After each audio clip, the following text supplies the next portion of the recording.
Hello, welcome back to my channel. তো চলুন আজকে আবার নিয়ে এসেছি একটা সুন্দর মাছের রেসিপি, দই কাতলা।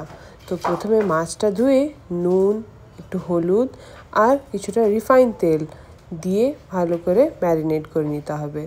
ভালো করে নুন হলুদটা মাখিয়ে নেবেন। মাখিয়ে নিয়ে 10 মিনিট কাছাকাছি ওটাকে ছেড়ে দিবেন।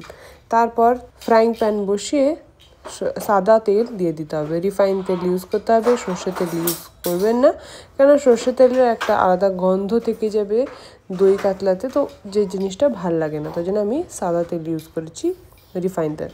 তেলটা গরম হয়ে যাওয়ার পরে আস্তে আস্তে মাছগুলো দিয়ে দিবেন। গ্যাসের ফ্লেমটা একদম লো থাকবে, কারণ এটা আমাদের ডিপ ফ্রাই করার নেই। হালকা সোনালি রং হয়ে যাওয়ার পরে আমরা মাছটাকে বের করে নেব। এদিকে আবার কড়া গরম করে রিফাইন তেল নিয়ে নিলাম। যদি আপনার মাছ ভাজার তেল থাকে তাহলে আপনি সেটা ব্যবহার করতে পারেন। তেলটা গরম হয়ে যাওয়ার পর কিছুটা ছোটো এলাচ, কিছুটা লবঙ্গ, দুটো তেজপাতা দিয়ে ভালো করে একটু নেড়ে নেবেন। নেড়ে নেওয়ার পর একটা হালকা সুগন্ধ উঠবে। সুগন্ধ ওঠার পর আপনি শুকনো লঙ্কা ওতে অ্যাড করে দিবেন।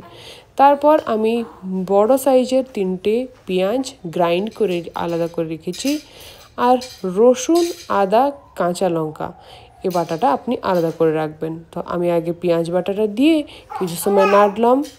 পেঁয়াজটা হালকা একটু কষে আসার পর আপনি আদা রসুন বাটা 3 টেবিল স্পুন দিয়ে দিবেন। দিয়ে দেওয়ার পর ঢাকা দিয়ে কিছু সময় চালাবেন। এদিকে একটা পেস্ট আমরা তৈরি করে নেব। পোস্ত, কিছুটা মৌরি আর কাজু দিয়ে আমরা এই পেস্টটাকে তৈরি করে নিয়ে একটু আপনার পেঁয়াজ রসুন আদা যে মশলাটা আমরা দিয়েছিলাম একটু কষে যাওয়ার পর আপনি এই পেস্টটা দিয়ে দেবেন। দিয়ে এতে নুন আপনার পরিমাণ অনুযায়ী নুন দিবেন, আর জিরে ধনে গুঁড়ো দিয়ে একটু কষে দিতে আমরা আবার চাপা দিয়ে দিয়ে কষাবো। যত অবধি আপনার তেল না ছেড়ে দিয়েছে তত অবধি আপনি এটাকে ঢাকা দিয়ে দিয়ে কষতে থাকুন। তেল ছেড়ে দেওয়ার পর এখানে একটা ভালো করে ফেটিয়ে রাখা দই আমরা অ্যাড করে দেবো। ঠিক আছে, দই দেওয়ার পর আপনার হাতকে আর কিন্তু রেস্ট দিবেন না, কন্টিনিউয়াসলি চালাতে হবে। চালাতে থাকবেন, যেমনি দইটা একটু ফুট উঠে যাবে তারপর আমরা যে ভেজে রাখার মাছগুলো একে একে ঝোলে নামিয়ে দেবো। নামিয়ে দেওয়ার পর কিছু সময় ঢাকা দিয়ে দেবো। তারপর একটু এতে ফুট এসে যাবে, মানে আপনার যে আমরা গ্রেভিটা বানিয়েছি ওটা মাছে একটু অ্যাবজর্ব হয়ে যাবে।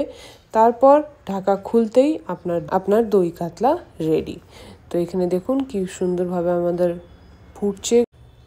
ব্যাস এই সময় কাঁচা লঙ্কা আর ধনেপাতা দিয়ে আমি গ্যাসটা বন্ধ করে নেব। তো ব্যাস দই কাতলা রেডি। এবারে গরম ভাত নিয়ে বসে পড়ুন খেতে। তো এই যে আমরা দই কাতলা তৈরি করেছি, আপনি হয়তো আগে অনেকবারই করে থাকবেন, অনেক টাইপের টেস্ট পেয়ে থাকবেন, কিন্তু আজকে আমরা যে পেস্টটা অ্যাড করেছি একবার এটা দিয়ে ট্রাই করে দেখুন কেমনি হয়েছে। কমেন্টে লিখে নিশ্চয়ই জানাবেন। Thanks for watching. আপনারা ভিডিও তো দেখছেন কিন্তু লাইক শেয়ার আর সাবস্ক্রাইব করতে ভুলে যাচ্ছেন। So do not forget to like share and subscribe. Keep loving.